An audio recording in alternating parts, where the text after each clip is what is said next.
अब इससे पहले इच्छा मुझ तक पहुंचे, मुझे उसे हराना ही होगा। अघवंश, कुछ करो। आज तुम्हारा एक और वार खाली गया।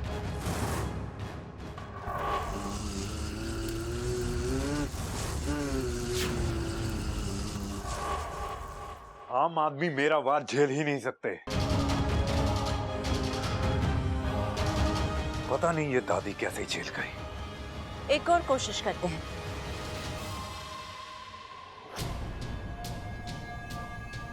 आज मैं दादी के कमरे में जाकर एक दिया रख दूंगी, तो मौका देखते ही उस दिए में आ जाना, जला देना उस कमरे को। दादी अब इस हालत में नहीं है कि वो कमरे से बाहर जा सके। जलाकर राख कर देना। और हाँ, वो दादी के साथ कोई हो या ना हो, जला देना उस कमरे को। सिर्फ बब्बल को छोड़कर, है ना?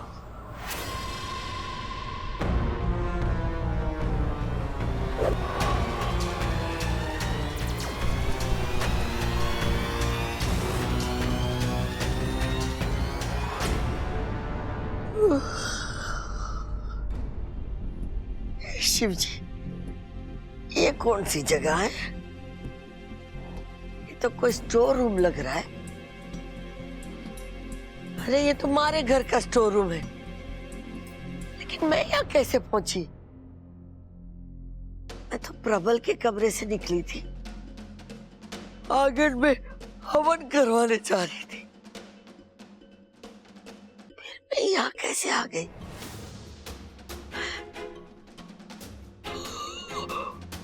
ओह, कैसे आ गई?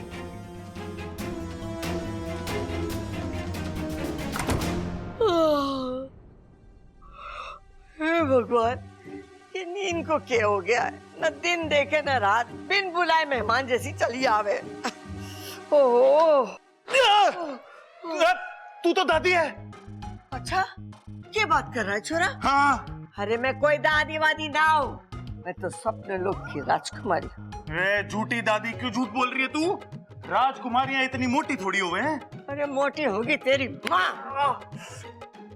ओ याद आया, ओ दादी, दादी, तू ही मेरी दादी है। ये हो सकता है कि मैं अपनी दादी को पहचानने में गलती कर दूं, लेकिन मेरा कान मेरी दादी के हाथ को पहचानने में गलती ना कर सके। हे नागुमी देव, दादी फिर से जाग गई। लगता है अगली बार 2 बार फूंक मारनी पड़ेगी।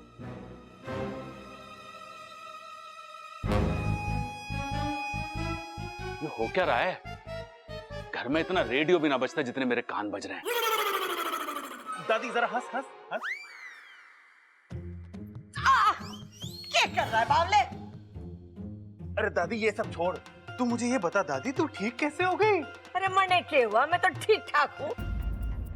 अरे मुबारक हो दादी, पधारो हमारे देश। भूलने वालों की मंडली में आपका स्वागत है दादी। बावले मैं कुछ ना भूली हूँ। भूली है दादी, बहुत कुछ भूली है। अभी थोड़ी देर पहले हवन की आग में तू झुलस गई थी ना। अरे मैं कुछ ना भूली हूँ, मैं ठीक ठाक सही सलामत हूँ। तू भूल रहा है। निकाल अपनी लाल किताब और हट मारे रास्ते से, मैंने काम है। घर के बाकी लोगों ने इन्हें ऐसे देख लिया तो गड़बड़ हो जाएगी, मेरा राज खुल जाएगा। राज? अरे हमारे घर में तो कोई किसी से कुछ छुपाता ना है, फिर ये राज की बात कौन कर रहा है? देखना पड़ेगा। इस बात का तो इस किताब में कोई रिकॉर्ड ही ना है। ये दादी जले हुए भुट्टे से कच्चा भुट्टा कैसे बन गई, पता लगाना पड़ेगा।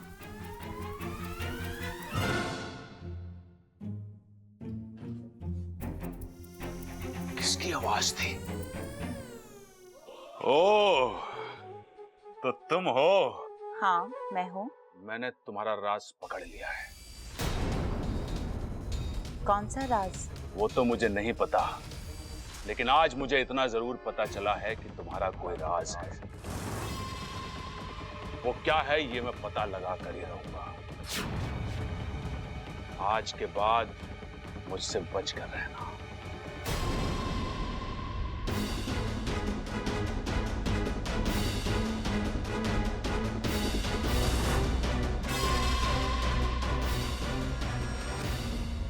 शिव जी की घनी कृपा है हम पर। जो माँ बच गई। बिल्कुल पिताजी, और सब उन वेद जी का कमाल है। उनके एक हाथ लगाने से दादी ने तुरंत आंखें खोल दी। अरे किसकी सलाह के खोल दी? दादी की? इसका मतलब दादी जेल में? अरे अभी अभी तो कमरे में देखा था मैंने। अरे भैया, भाभी सलाह के नहीं, आंखें खोलने की बात करी है, आंखें। अच्छा अच्छा, वो क्या है ना कि आजकल मुझे मुंह से बोली बातें थोड़ी कम सुनाई देती हैं। आजकल? ओहो, खड़क। हाँ? दादी, दादी आप बाहर क्यों आ गए? आप आराम करो ना। अरे छोरा आराम ही कर रही थी, अभी अभी हमारी आंख खुली। और दादी, ये क्या है? क्या? दादी, आपके सारे जलने के निशान, सारे जख्म सब गायब हो गए। अरे आप तो बिल्कुल ठीक लग रही है।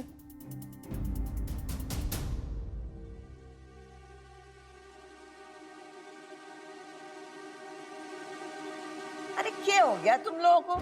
जिसको देखो बोल रहा है ठीक लग रही हो, ठीक लग रही हो। अरे मैं बिल्कुल ठीक हूँ, मैंने कुछ ना हुआ है। ए माँ, तू जल गई थी। अरे बावले, मैंने तो एक माचिस की तीली भी ना लगी है। अरे दादी, आप यहाँ हवन के लिए बैठी थी, इधर अब मंत्र चल रहे थे और फिर अचानक आग भड़की और आप उसमें झुलस गई। अरे छोरा, तू कैसी बातें कर रहा है और तू किस हवन की बात कर रहा है? अरे अरे अभी तक तो कोई हवन हुआ ही ना है। हाँ? अभी अभी मैं ममता और प्रबल के कमरे में से निकली थी। ए माँ, मन्ना लागे है कि तुझे भी ये वो लाल वाली किताब रख लेनी चाहिए। और मैंने तेरे कान के नीचे रख देनी चाहिए। अरे मैंने कहा ना, मैंने कुछ ना हुआ है। अरे जब हवन ही ना हुआ है तो? अब मुझे तो लगता है दादी को सदमा लगा है। हाँ छोरी, मन्ने भी ऐसे ही लगे है। सदमा लगने से लोग चीजें भूलने लगते हैं। पिताजी, मुझे भी बचपन में कोई सदमा लगा था क्या? ना ना बेटे, तू सदमा खाने के लिए नहीं, तू तो सदमा देने के लिए पैदा हुआ है। हा?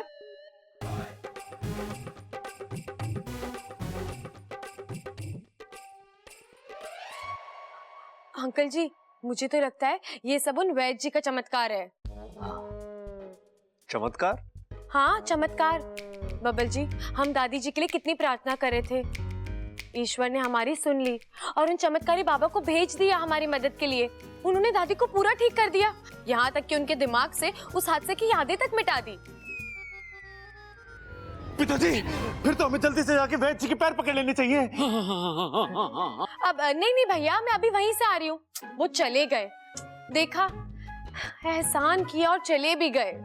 अरे तुम लोग क्या बात कर रहे हो? हमारे तो कुछ समझ में ना आ रहा है। अरे ना ना माँ, कुछ समझने की जरूरत ना है। तू सही सलामत है, बस हमारे लिए यही काफी है।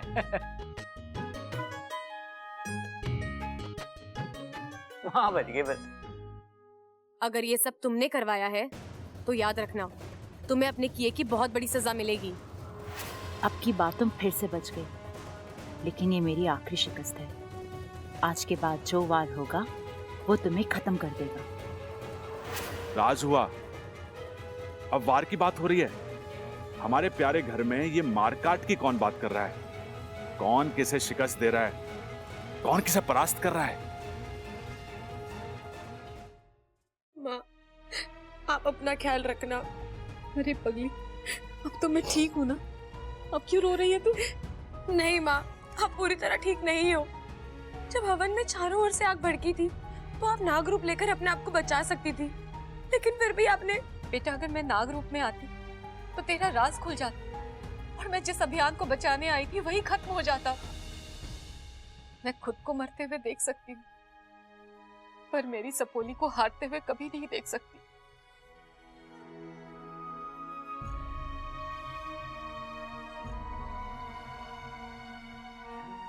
देखना माँ, जिस किसी ने भी आपका ये हाल किया है ना, मैं उसे छोड़ूंगी नहीं।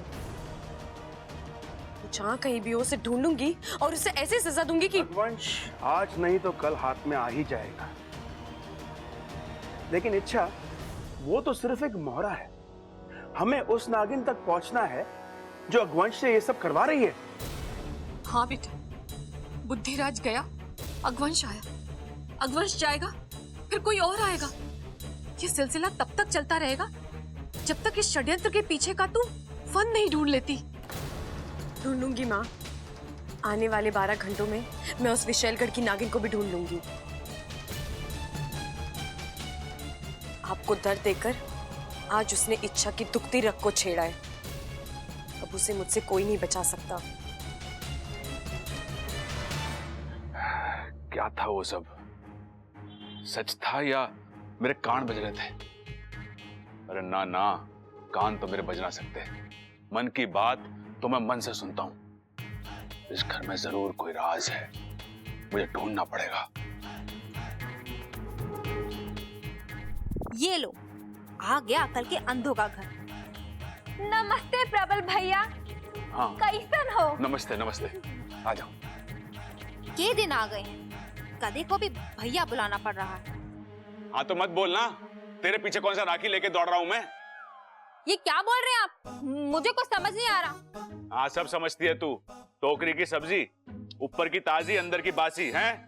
अरे ममता, ये सब्जी वाली आई है, कुछ लेना है तो ले ले। लेना तो पड़ेगा बेवकूफ। वैसे भी जब से 1000-500 के नोट बंद हुए हैं, धंधा मंदा है। अब यहाँ जी भर के लूट करूंगी और छुट्टे पैसे ले जाओ। छुट्टे की खनक तो मैं तुझे सुनाऊंगा, अब देख। आ गई तू। क्या लाई है? बीबी जी, भिंडी ले लो, एकदम ताजी फ्रेश। बस 3 दिन पुरानी है। अरे वाह, बस 3 दिन पुरानी। ममता ले लो। वैसे आजकल इतनी ताजी भिंडी मिलती कहाँ है? क्या ये 3 दिन पुरानी है? अरे हाँ, अभी तो कहा इसने। नहीं नहीं, मैंने कब कहा? वो तो मैं सोच रही थी। क्या सोच रही थी तू? क्या सोच रही थी मन में? अरे छोड़ो ना दीदी, आप ये टमाटर ले लो, एकदम ताजे और सस्ते। पूरे मार्केट में 10 रुपए का भाव है, यहाँ 80 में चुका देती हूँ। अच्छा एक मिनट, कितने के दिए ये? भैया जी 80 के। हाँ 80 के ना? हाँ। हाँ 80 के, अच्छे।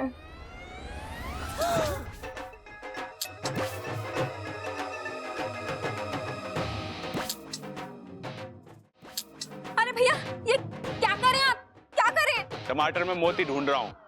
अरे टमाटर में भी कभी कोई मोती होते हैं क्या? 10 रुपए के टमाटर 80 रुपए में बेचेगी तो मोती होने चाहिए ना उसमें। अरे किसने कहा? किसने कहा 10 रुपए के? तूने कहा ना अभी। मैंने नहीं कहा, मैंने तो 80 रुपए के कहे थे। हाँ तूने ना बोला तो मैंने सुना कैसे? वो मुझे नहीं पता। अबे सांड, जा यहाँ से, 4 पैसे कमाने दे। सांड के घर पैसे नहीं, ठोकर मिले दूं क्या? दीदी, ये क्या हो गया है इनको?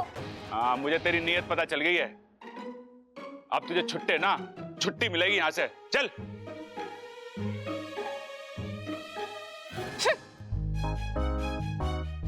आपने उसकी मन की बात भी पढ़ ली? अरे पगली, अब मुझे अलग से पढ़ने की जरूरत ना पड़े। दिमाग में स्कूल की तरह घंटी बजे और कक्षा शुरू। अब बस ये समझ में नहीं आ रहा है, वो राज और वो वार वाली बात किसने की थी? मुझे बताइए, मैं आपकी कोई मदद कर सकती हूँ तो? हैं? अरे तू भी मेरी तरह मन की बात पढ़ सके है क्या? नहीं, अपने पति का चेहरा तो पढ़ सकती हूँ। ये कोई चमत्कार नहीं, जज्बात है। बताइए ना। हाँ बताऊंगा, अभी नहीं, बाद में।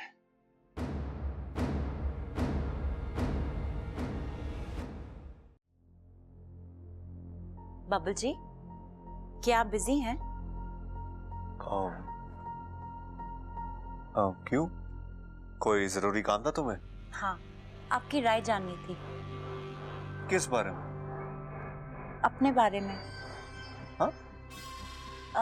मेरा मतलब, मैं आपको कैसी लग रही हूँ? इसमें पूछने वाली क्या बात है? तुम तो हमेशा अच्छी ही लगती हो। सिर्फ अच्छी? क्या मैं आपको खूबसूरत नहीं लगती? नहीं नहीं, तुम खूबसूरत हो ना, बहुत खूबसूरत हो। और आपको खूबसूरत लड़कियों से एलर्जी है, राइट? नहीं, ऐसी कोई बात नहीं है। तो फिर आप मुझसे हमेशा इतना दूर दूर क्यों रहते हैं? खूबसूरत लड़कियों का आसपास रहना सेहत के लिए अच्छा होता है, आजमा कर देख लीजिए। अमृता, मुझे एक जरूरी काम याद आ गया, तो मैं उनसे बाद में बात करता हूँ। आउच! क्या हुआ? पता नहीं, ये सर में दर्द एक पल में आता है और दूसरे पल में चला जाता है। पता नहीं क्या हो गया है। क्या आप जानते हैं कौन सी बीमारी के लक्षण हैं? अमृता, मैं डॉक्टर तो नहीं हूँ, तो मुझे कैसे पता होगा? कुछ बीमारियों को जानने के लिए डॉक्टर होना जरूरी नहीं होता है। बस मेरी आंखों में देख लीजिए, बीमारी खुद ब खुद समझ आ जाएगी। देखिए ना। अब क्या करूं मैं इसका? कैसे कहूं कि मुझे इन सब बातों में कोई इंटरेस्ट नहीं है? मैं तो ऑलरेडी। बबल, अब दादी आ गई। दादी, अमृता की तबीयत ठीक नहीं है, आप एक बार देख लीजिए, और अगर जरूरत पड़ी तो डॉक्टर को भी बुला लेते हैं। क्या हुआ छोरी? बुखार उखार का चक्कर तो ना है? हाँ, बस वो जरा सा सर में दर्द था। जरूर तूने सुबह से कुछ ना खाया होगा। अरे खाली पेट में भी सर में दर्द होवे है। ये आजकल की छोरियां भी ना, वो क्या कहते हैं, क्या कहते हैं उसमें, जिसमें वो खाना पीना छोड़ देते हैं। अब दादी, डाइटिंग। डाइटिंग? अरे डाइटिंग वाइटिंग के चक्कर में पड़ के अपनी तबीयत बिगाड़ लेते। अरे मारे तरह खाओ पियो और फूलो। हाँ, मैं थारे लिए खाना भेजती हूँ। बबल, चल मारे साथ, तेरा काम है वहीं।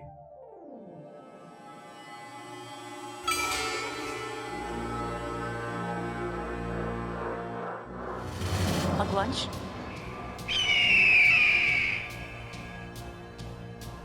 क्या हो गया इसे? कहाँ ले जाना चाहता है? क्या दिखाना चाहता है मुझे?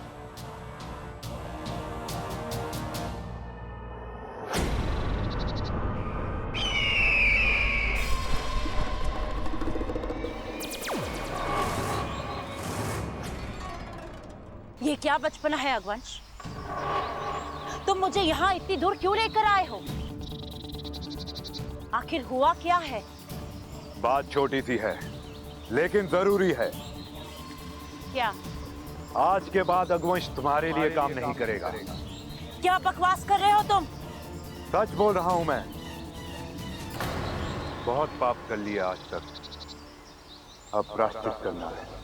अगवंश, पागल हो गए हो तुम? मत मारी गई है तुम्हारी। नहीं, अभी तो अब ठिकाने आई है मेरी। आज के बाद मैं उस परिवार को कोई भी हानि नहीं पहुंचाऊंगा, और ना ही तुम्हें पहुंचाने दूंगा। ऐसा अचानक क्या हो गया है अगवंश कि तुम? प्यार हो गया है उस परिवार से मुझे, उन लोगों की अच्छाई से, उनकी सादगी से। अब मैं उस परिवार पर कोई भी आंच आने नहीं दूंगा। अगवंश, तुम मुझे ऐसे बीच में छोड़ के नहीं जा सकते।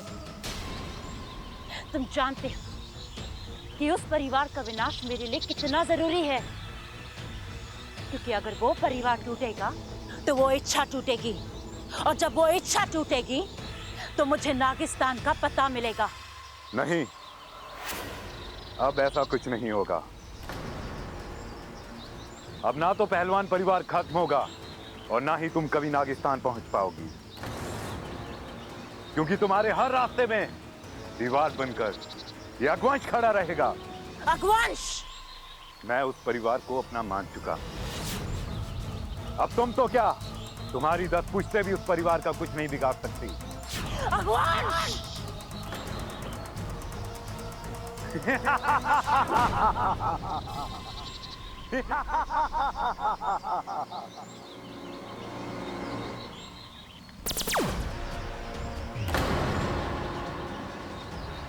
ओ, तो मेरा अंदाजा सही था। तुम ही हो वो विशैलगढ़ की नागिन, जिसने मेरे परिवार का जीना हराम कर दिया है। लेकिन कहते हैं ना, बुराई की उम्र लंबी नहीं होती। आखिर तुम मेरे पकड़ में आ ही गई। तो क्या सोचा है तुमने? मार डालोगी मुझे? नहीं, किसी को मारना हमारी फितरत में नहीं है। लेकिन हाँ, अब की बार मैं तुम्हें खुला छोड़ने की गलती भी नहीं करूंगी, क्योंकि तुम्हें खुला छोड़ने का मतलब मेरे परिवार की मौत।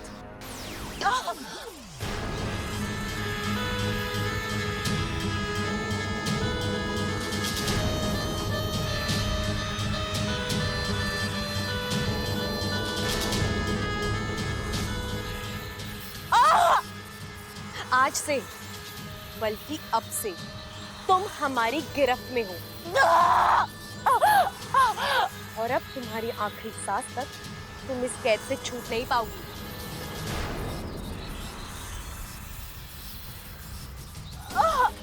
गुरुजी, मुखिया जी, ले जाइए इसे।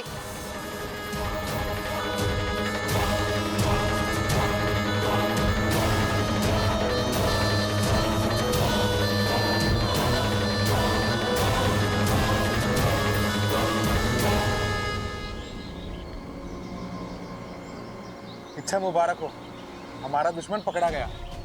पाकिस्तान भी बच गया और मेरा परिवार भी।